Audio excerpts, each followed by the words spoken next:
welcome to my delayed, just slightly delayed review of Advanced Warfare.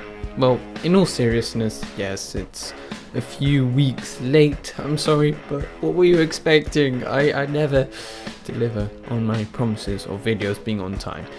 I know I should, but I just don't. Anyway, today I'm going to be reviewing Advanced Warfare, finally.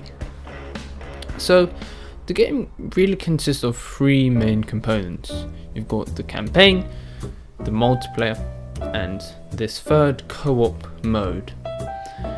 So let's start off with the campaign. For me to sum up the campaign, I would say it's essentially the same old as previous Call of Duties, with slight variations. For example, you have a choice in some of the missions. Now, when I say choice, I don't mean you can really dictate where the storyline goes, like in Black Ops 2.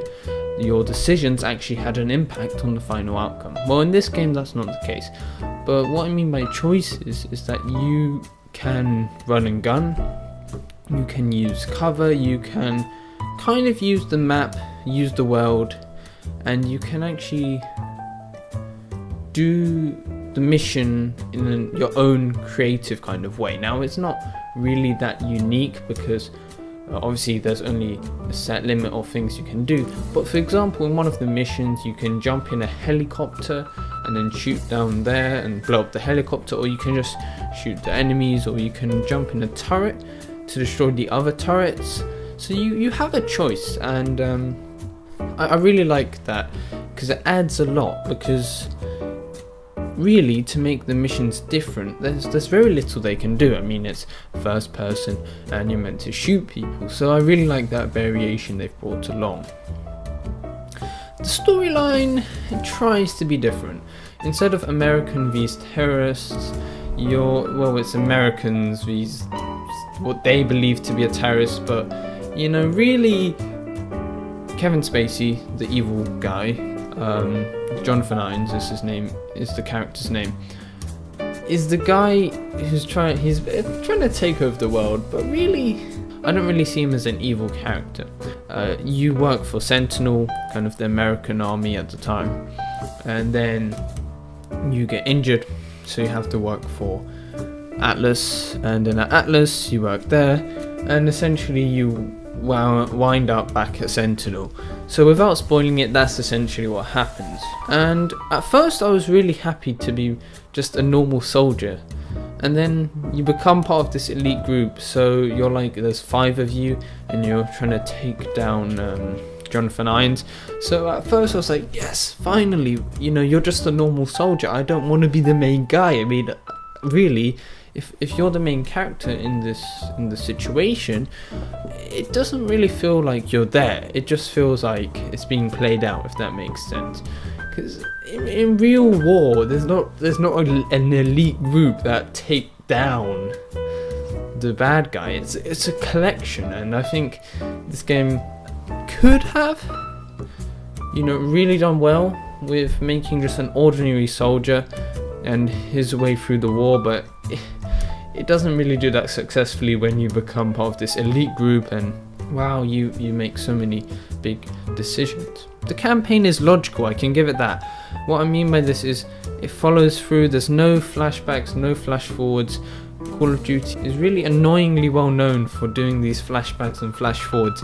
This one, none of that. It's just logical, follows an order. I like that, and you could argue it makes it more simple. But the best films are not the ones that have flashbacks and go flashing forward and back. The best films are just good films, and it's the same with games. A good storyline, it doesn't matter flash forward, flashback, really that just adds more confusion. Now, it doesn't really flash forward, but between missions there are sometimes a few years gap, which I understand they couldn't really make the campaign super long, but for example, you do one mission, it's 2054, and then the next mission you do is 2059, and you're asking what happened between those 5 years. It's not really explained, so that's kind of a weak area. The thing I can always commend Call of Duty campaigns is that you've got these kind of quick action scenes, you've got driving scenes, and while they're not great, they're just funny because they add just a bit of difference to the game. So in conclusion of the campaign, I would not buy this game for the campaign alone. It's not really worth it. It's quite short. At the end of it, you don't really feel like you've gotten anywhere. It's like, okay, that was predictable. And the ending, my god, is awful. That is such a disappointing ending. Really not impressed by the ending. But the campaign overall, it's alright. But as I said, I would not buy this game for the campaign alone. However, why I bought this game is for the multiplayer. The multiplayer, I would describe the multiplayer as different, fast and fluid. You've got these new exo abilities. So exo abilities give you different abilities. I'm trying to think of a better word to describe it. But you are able to do kind of superhuman things. However, they're kind of realistic because scientists say it is possible. But anyway, you are able to do things that a normal human being wouldn't through the exosuit. So for example, you can go invisible, you can run really fast, you can increase your health for a limited amount of time, and of course you can jump around and slide and whatever. And at first it's really exciting, it's new, it's fresh. I'm like, yes, this is what Call of Duty has needed.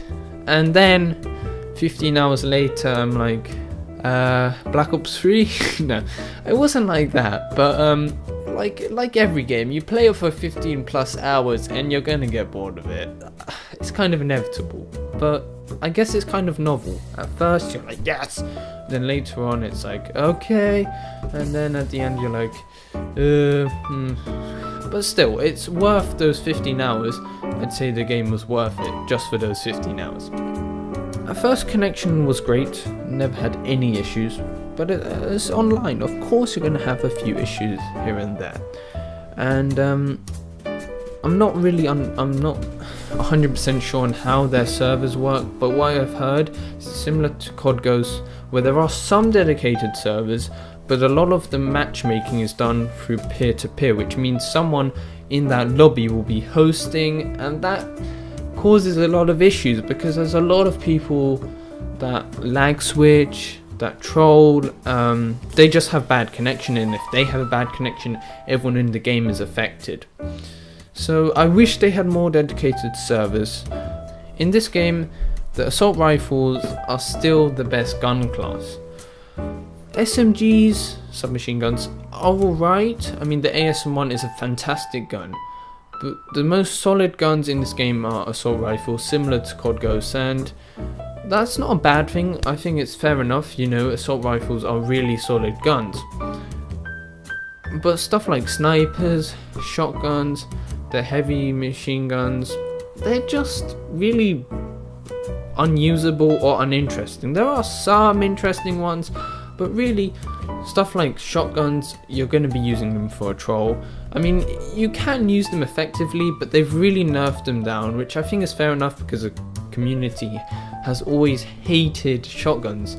Because, you know, people say if a shotgun has more than 5 meters range, it's overpowered. Something like that. So I think it's fair enough that they've nerfed shotguns, and I'm happy about the snipers nerf. So the snipers aren't bad, they just require more skill, I believe. I haven't really used the snipers because I have no skill in them, but they've almost removed quickscoping. You will get quickscoped sometimes, but it's far less than any other Call of Duty. The way snipers work, they've really changed it, and to be brief here, they've essentially changed the way the sniper scope works. And if you want to know more about that, I'll leave a link in the description explaining what they've done to change snipers and make them kind of more balanced. Now, the selection of guns is quite small. When you cut away a lot of the crap ones, you're left with not too many. But gun variants do give you a lot more choice, and essentially gun variants, you receive them in supply drops. Supply drops are just stuff you get through playing matches, and they give you gun variants, customizations, stuff like that. And these gun variants, essentially they take a normal gun and they change a few of its specs, I guess. reduce range, it might increase damage, it might reduce accuracy, handling might be improved, stuff like that. So it changes it. The score streaks in this game, it's a love-hate. I like that they're relatively easy to obtain. They're not really difficult because the game itself isn't that hard, so you can get score streaks. And I love the way you can customize them. So for example, UAV, you can increase the time, you can turn it into a support streak. And I love that customization because it turns, I believe, about maybe 10 or so score streaks, and it gives you way more abilities. But the thing I don't like about it is that there are too few. There are some score streaks that I would really like to see in this game, and there are just some really bad ones. The maps, I like most of them. They're well designed, they're larger than they look. So really you get a normal map and then you kind of double its size in a way due to verticality, but it's still really fast paced. They've really managed to get this map design really good. And then finally, customization. So you can change the way your character looks. This was introduced in COD Ghosts, and I was never really impressed by this because you're not going to see your character when you're playing the game. But I kind of understand it when you kill someone and they see your kill cam and then they see you have this really cool gear, maybe, but I'm not too keen on the customization. I like that it's there, but it's definitely nothing exciting. It doesn't really add anything to the multiplayer. So how would I sum up multiplayer? I think it's different enough to attract people sitting on the fence about Call of Duty multiplayer, but it's not too different that it deters diehard fans of the franchise. And finally, Exo Survivor. I personally think it's nowhere near as good as Zombies. I'm a big fan of Zombies. I love the co-op in Zombies, it's great to play with your friends. And Exo Survivor, it's definitely not a substitute for me to Zombies, but I can admit I did have some fun playing it, and I like the addition of different kind of mini games. So within the game, within Exo Survivor, you have to defend a flag or you have to collect dog tags, and it kind of stops you from just camping and sitting in a spot, and it adds something to the experience. And it does add expandability. Instead of just having care packages, you also have these two like kind of stations where you can upgrade your gear, so you can get new guns, you can upgrade your score streaks, you can get new abilities, exo abilities. If you really like co-op, then it might be worthwhile. Playing it by yourself, would not recommend that at all. It's really lame when you play it by yourself.